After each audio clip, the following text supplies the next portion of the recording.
वज़ीर मुमलिकत दाखिला तलाल चौधरी ने कहा है कि बानी पीटीआई के कॉल ऑफ फेल में तजाद पाया गया है। केस को सियासी कहने से आप बेगुनाह नहीं हो सकते।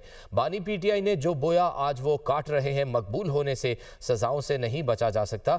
जाली डिग्रियों वालों के दिल उनके साथ धड़कते हैं। बानी पीटीआई अपने बच्चों के जरिए हमदर्दी हासिल करना चाहते हैं।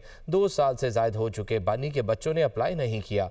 बानी के बच्चे पाकिस्तान कार्ड भी रखना पसंद नहीं करते। लोग अपने बुजुर्गों के लिए दुआ, लेकिन ये इंतकाल की पेशगोइयां करते हैं।